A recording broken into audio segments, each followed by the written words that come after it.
Long, long ago, at the beginning of creation, Lord Brahma sat meditating on the instructions of the Supreme Personality of Godhead. He wondered, how should I populate the material world? Just by a desire in his mind, Lord Brahma first created the four Kumars, Sanak, Sanandan, Sanatan, and Sanat Kumar. I want you all to help me in populating this world. Paying their obeisances to Lord Brahma, the four Kumars replied, we want to devote our lives in the service of God and remain brahmacharis. We cannot assist you in the service of creation. Seeing the desire of the four Kumars, Lord Brahma replied, so be it. However, since you do not wish to engage in the process of procreation, you will perpetually remain 5 years old. Paying their respects, the four Kumars left Brahmalok and travelled far and wide. Wandering around the universe, the four Kumars reached Vaikuntha-lok, the planet of Lord Vishnu.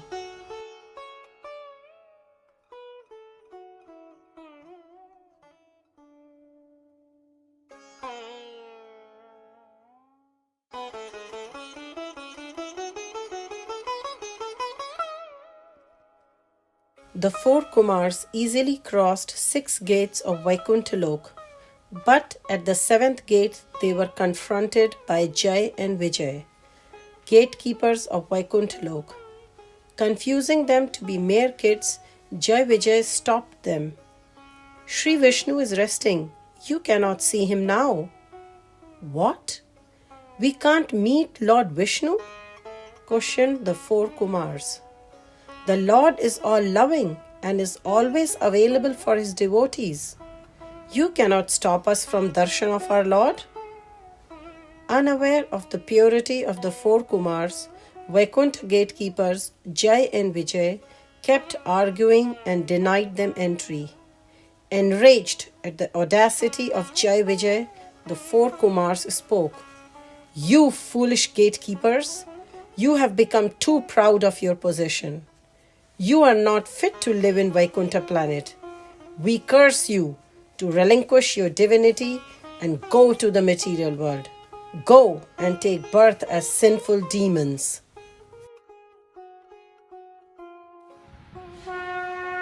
Sensing some commotion at the Vaikuntha gate, Sri Vishnu appeared.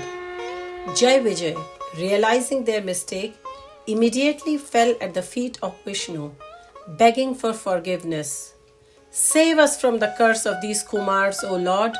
We are at your mercy. The Lord replied, my dear Jai Vijay, even I do not have the power to reverse the curse of these Kumars. However, I can mitigate its severity. You have 2 options. First option is to take birth in the material world 7 times as my devotees. Or the second option is to take 3 births as my enemies. And as my enemy, I will personally come and kill you each time. After serving either of these sentences, you will return to Vaikuntha in your original form and be reinstated in your service. Pondering the 2 options, Jai Vijay spoke. My dear Lord, the thought of 7 lifetimes as devotees away from you is unbearable for us. We are ready to accept 3 lifetimes as your enemy. Thus, accepting the second option, Jai Vijay descended to the earth planet. Meanwhile, on earth, Kashyap Muni was busy performing his daily religious duties in his ashram. It was evening time when one of his wives, Diti, approached and spoke. My dear husband, like your other wife, my co-sister Aditi, I too desire to have sons with you. Please fulfill my wish. Kashyap Muni replied, Devi, your wish to have sons is indeed virtuous. However, this is not the right time. It is evening, time for my Sandhya Vandanam. Lord Shiva, along with his ghosts and goblins, travels through the sky at this time. Any child conceived from our union at this time will bring inauspiciousness. Have patience, my dear, and at the right time I shall fulfill your desire. However, overwhelmed with passion, Diti did not heed to the advice of Kashyap. As a result of their inauspicious union, Diti conceived two demoniac sons. The cursed Jai Vijay entered Diti's womb, and in due course of time, she gave birth to two demon sons who grew up to become the notorious Hiranyaksha and Hiranyakashipu.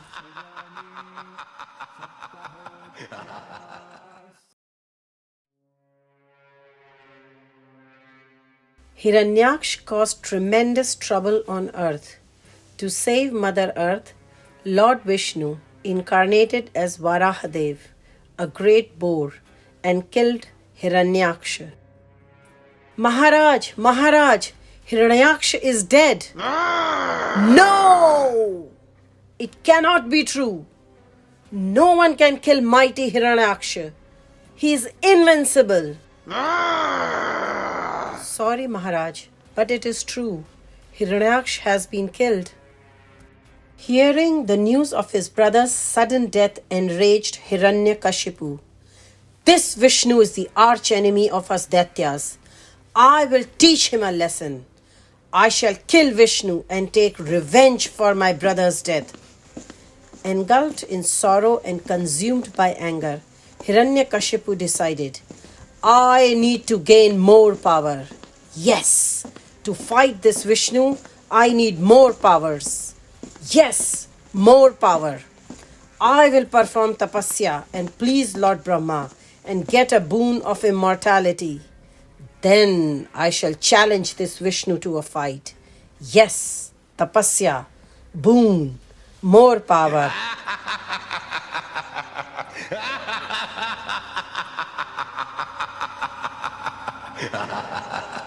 With this evil plan, Hiranyakashipu headed to Mandara mountain valley and began performing severe penance. Standing on one leg on his toes, with his arms raised up towards the sky, he chanted, Om Brahmane Namah, Om Brahmane Namah, Om Brahmane Namah, Om Brahmane. Many years passed, but Hiranyakashipu, determined to please Lord Brahma, continued on his austere path. As time passed, ants began to devour his body, reducing Hiranyakashipu to a mere skeleton. A huge anthill built around him, but Hiranyakashipu continued. So intense was his austerity that everything around him became hot. The intensity of this heat spread far and wide and was felt by the residents of other planets. Unable to bear the heat, the demigods, headed by Indra, approached Lord Brahma. Trahimam, Trahimam. O Lord Brahma, please help us.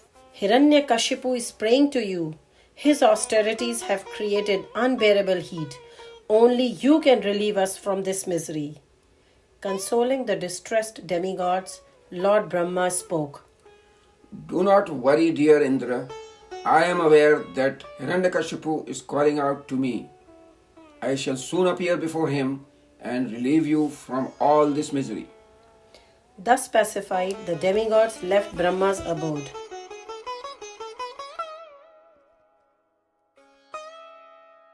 Meanwhile, Brahma summoned his celestial swan carrier and headed to the earth planet to give audience to Hiranyakashipu.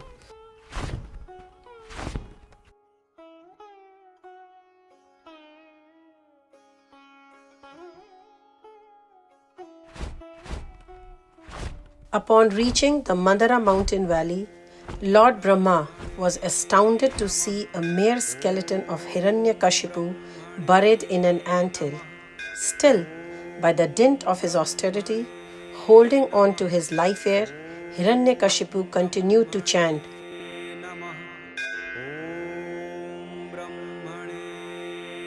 Sprinkling some water from his kamandalu, Brahma brought Hiranyakashipu back to his original form and spoke. O Hiranyakashipu, I am very pleased by your austerities. Ask me what you want. Hiranyakashipu had been waiting for this opportune moment. He said, O Lord Brahma, if you are so pleased with me, please make me immortal. Immortal? My child, that is not possible.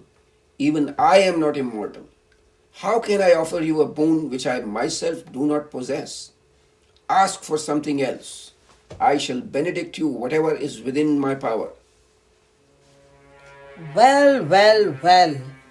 Cunning Hiranyakashipu smilingly said, If you cannot bless me with immortality, then grant me the following. I may never be killed by any creature created by you, no human, animal or devta. I may never be killed on land, in sky or sea. I may never be killed by any weapon. I may never be killed in day or night. I may be killed neither inside nor outside of any building. Tathastu, Said Lord Brahma, granting Hiranyakashipu all his wishes and left for his abode.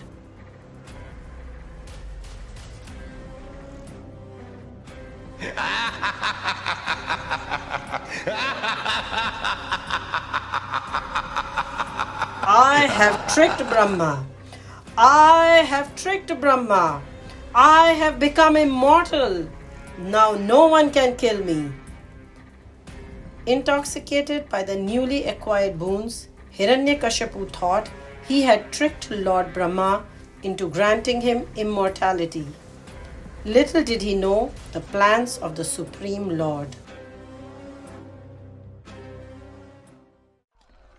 While Hiranyakashipu was in Mandara mountain performing austerities, the demigods had attacked his kingdom. Although the demons put up a strong resistance, fighting valiantly, in the absence of their king, they lost to the demigods. The demigods raided the inner chambers of the palace and captured Hiranyakashipu's wife Kayadu, who was pregnant. Leave me, please, Kayadu cried. No, Indra shouted back. Suddenly, amidst the chaos appeared Narad Muni, the transcendental spaceman. Narayan, Narayan, Indra, stop harassing Queen Kayadu. She has done no harm to you.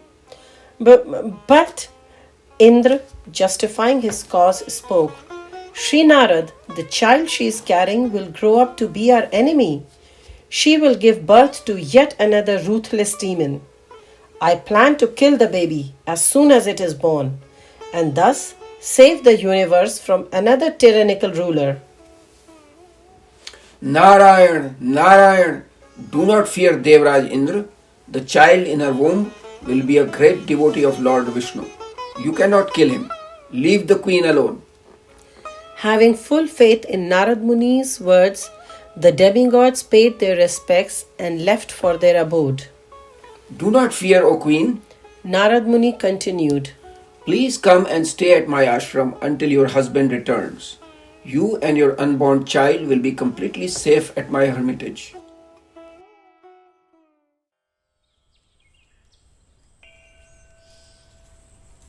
Kayadu thanked Narad Muni for protecting her and her unborn child and accompanied the sage to his ashram.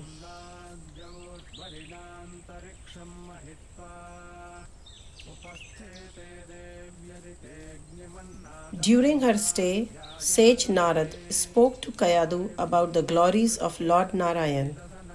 Prahlāda, although a small embryo within the womb, listened very carefully and received instruction on how to render loving devotional service to the Supreme Personality of Godhead. Prahlāda remembered these instructions even after he was born.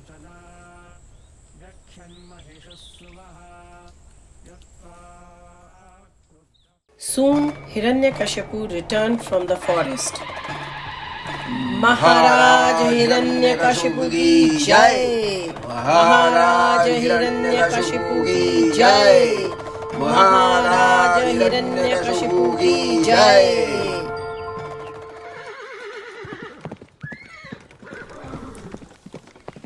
Mounting his chariot, Hiranyakashipu proceeded to Narad Muni's hermitage to bring Queen Kayadu back to his kingdom.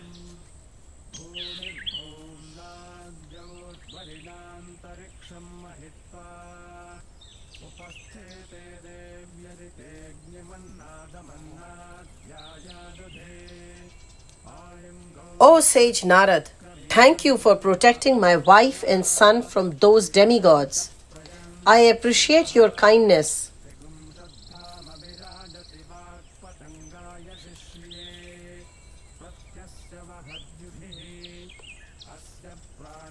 Paying their respects, Hiranyakashipu and Queen Kayadu mounted the chariot and journeyed back to their kingdom.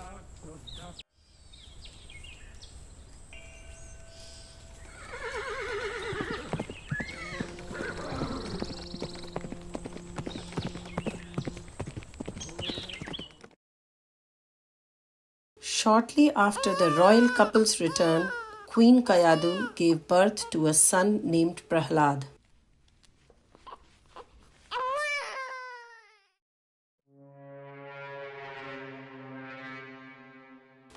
Intoxicated by his newly acquired boons, Hiranyakashipu had become invincible.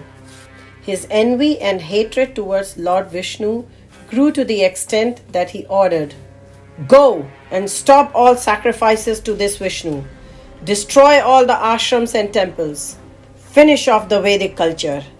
Make it known to everyone that anyone found worshipping this Vishnu will have to pay the price with his life.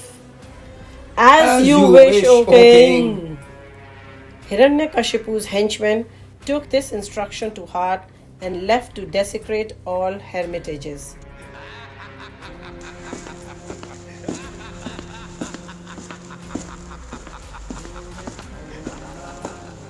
Temples were demolished, ashrams vandalized, sages and Vaishnavas were harassed. Anyone found performing any religious ceremony was severely punished. Vishnu worship was banned.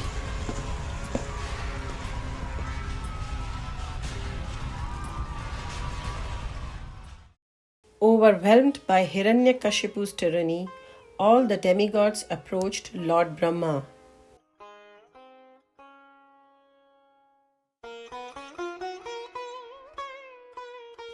O Lord Brahma, by your boons, Hiranyakashipu has become so powerful that he is creating havoc in society. All pious activities and sacrifices have come to a halt. We have abandoned our heavenly abode and are hiding here and there. Kindly save us. Contemplating on the severity of the situation, Lord Brahma spoke. My dear demigods, I don't have any solution. Let us all approach Sri Vishnu. Only he can save us from our predicament.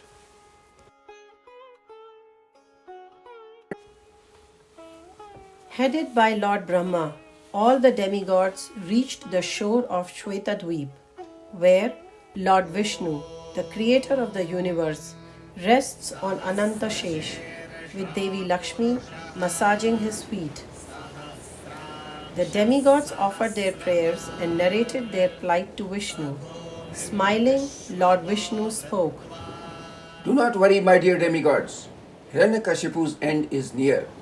When he starts torturing his own son Prahlāda, my dearmost devotee, I will come in a unique incarnation and kill him. This incarnation of mine will be revered by all for protecting Prahlāda, but at the same time respecting Lord Brahma's boons. Now, you all return to your abodes and wait for the right time. Paying their respects, the demigods returned to their abodes. By now, Prahlāda was 5 years old, and Hiranyakashipu thought that it was time for his son's formal instruction to begin. Unaware that Prahlāda was already well versed in Vedic knowledge by Narad Muni, Hiranyakashipu appointed Shand and Amarak, the two sons of Daitya Guru Shukracharya, as Prahlāda's teachers. Along with other demon sons, Prahlāda was sent to Shand and Amarak's ashram, where his formal training began.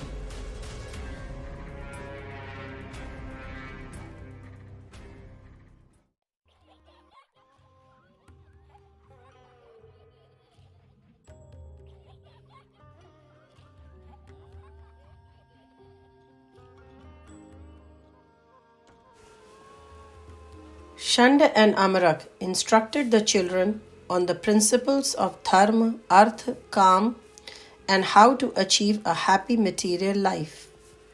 Prahlāda, however, was not inclined to such mundane knowledge. One day, Hiranyakashipu affectionately asked Prahlāda, "My dear son, you have been in Gurukul for some time. Share with me whatever you think is best." Prahlāda replied, Dear father, I think that for those materialistic people entangled in sense gratification, the best is to give up their attachments and take shelter at the lotus feet of Lord Hari. Hiranyakashipu laughed loudly and questioned Shanda and Amarak. "It seems like some Vaishnavas have infiltrated your ashram and contaminated this innocent child's intelligence. How can an innocent boy speak about Hari Bhakti? Take care of him and be careful."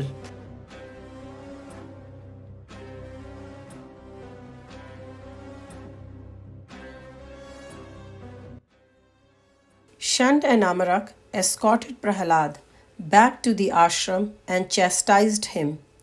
"These other boys are not like you. They do not speak of Hari Bhakti. Who has taught you about our enemy?" And with renewed vigilance, they again began instructing Prahlāda on mundane matters. One day, Hiranyakashipu again summoned Prahlāda to his palace and lifting him onto his lap asked, "My dear Prahlāda, tell me whatever you have learned from your guru." Prahlāda, accepting Narad Muni as his spiritual guru and Shand and Amarak as mere teachers imparting mundane knowledge, innocently replied, Dear father, O best amongst the Daityas, the best knowledge is to know how one can lovingly serve and satisfy Lord Narayan through the 9 devotional services.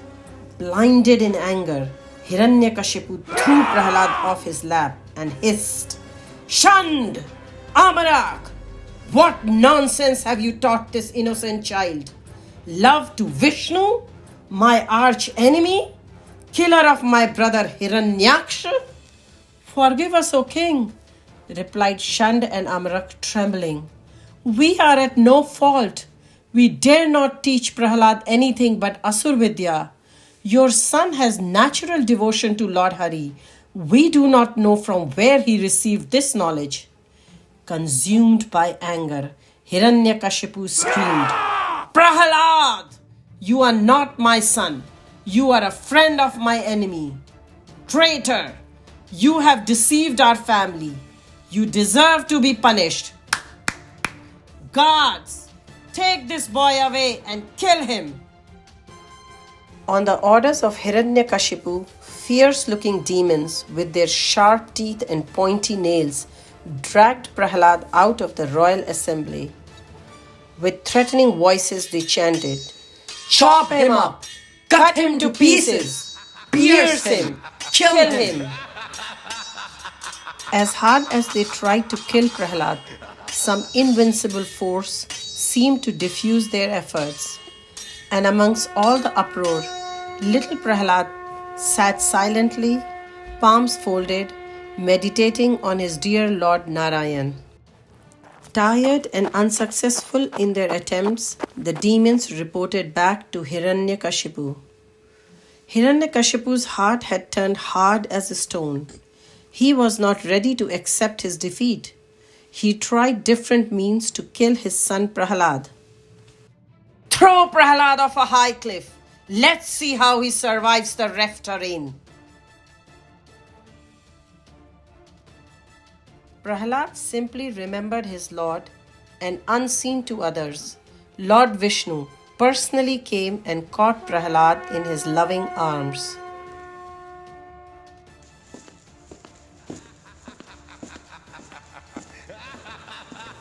Hiranyakashipu's guards threw Prahlāda in a huge pit of poisonous snakes. Prahlāda was not afraid. He continuously remembered Lord Vishnu, and it seemed that all the snakes were charmed by Prahlāda's chanting.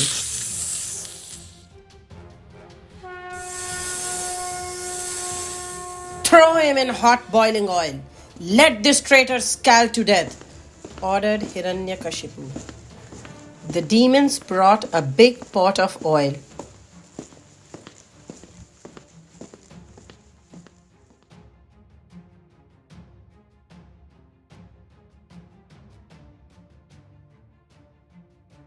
They shoved Prahlāda into the pot and ignited fire.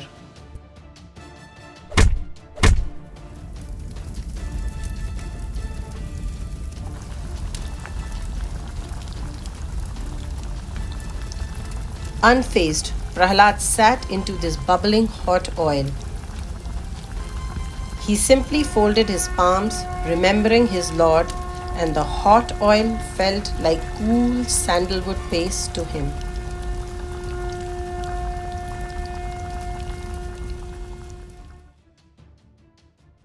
Unsuccessful in all his attempts to kill Prahlāda, Hiranyakashipu's frustration and anxiety knew no bounds.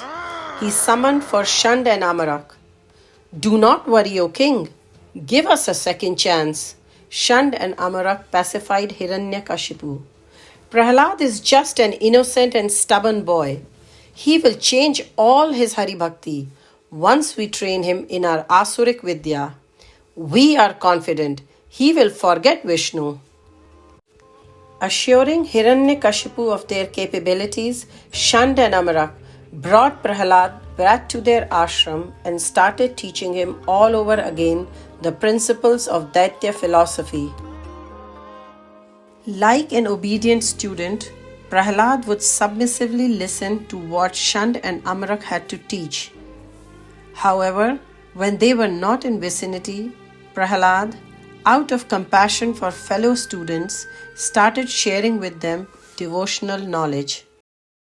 Dear friends, Prahlāda spoke.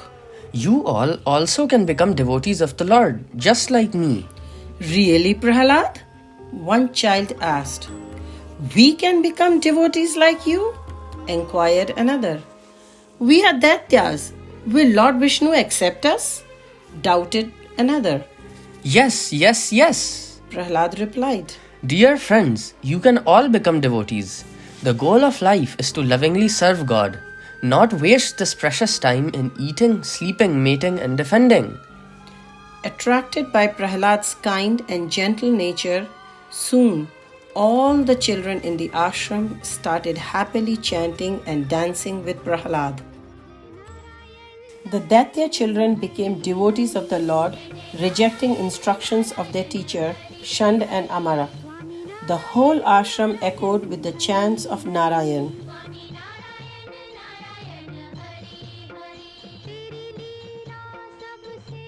Shand and Amrak watched in horror.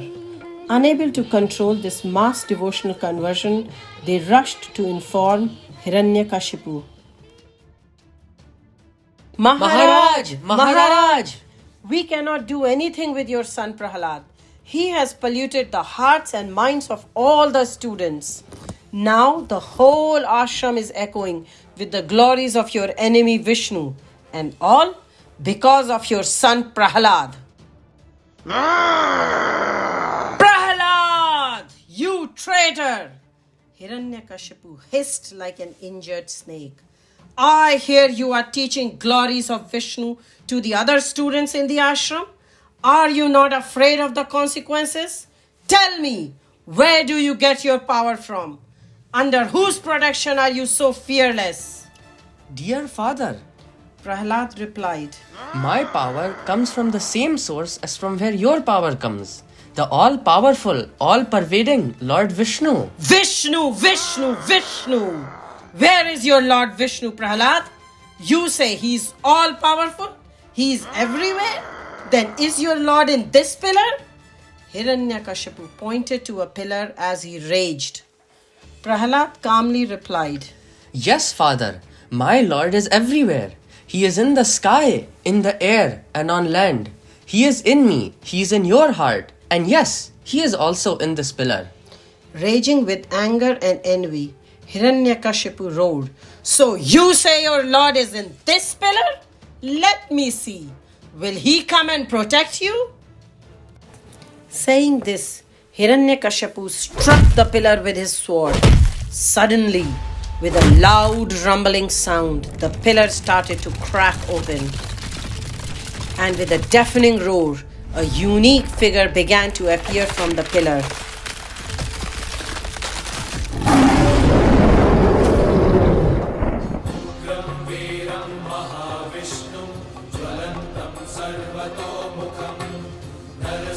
The beautiful yet fearsome incarnation of half man, half lion leapt out of the pillar.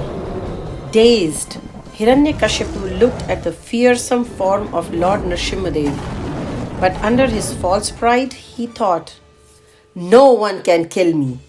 I have acquired special boons from Lord Brahma. I possess great mystic powers. What can this creature do to me?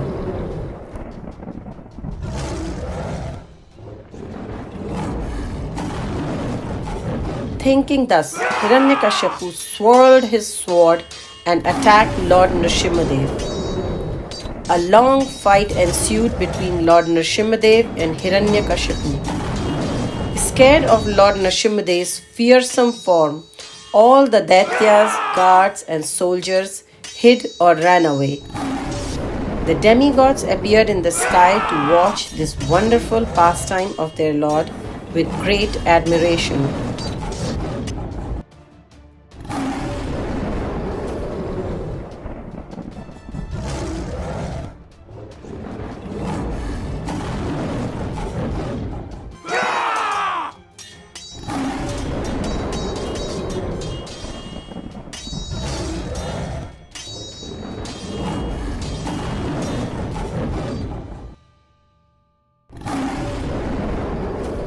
Finally, as the sun started to set and twilight approached, Lord Nṛsiṁha caught hold of Hiranyakashipu, and as Hiranyakashipu wriggled to set himself free, the Lord dragged his body and sat on the doorway of the assembly hall.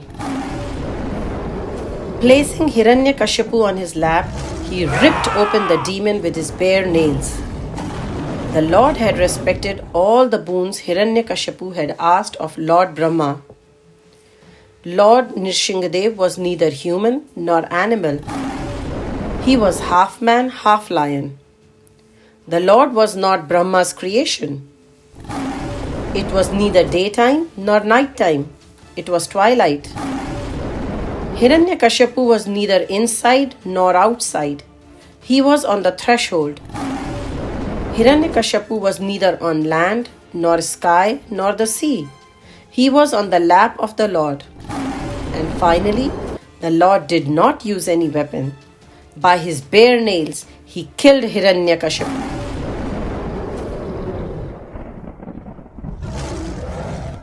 Although the demon Hiranyakashipu was killed, Lord Nṛsiṁha's anger did not subside. Roaring and raging, the Lord fixed his gaze on Hiranyakashipu's men. Seeing their master slain, Hiranyakashipu's demoniac associates attacked Lord Nṛsiṁha. However, they were all vanquished.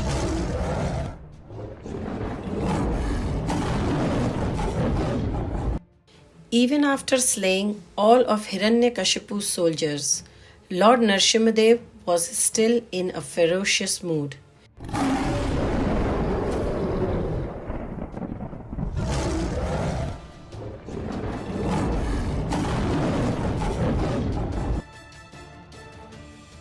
He went and sat on the royal throne, roaring and raging.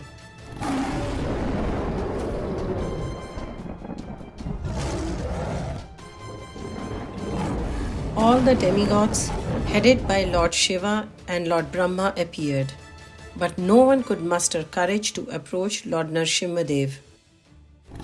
O Mother Lakshmi, Lord Brahma spoke.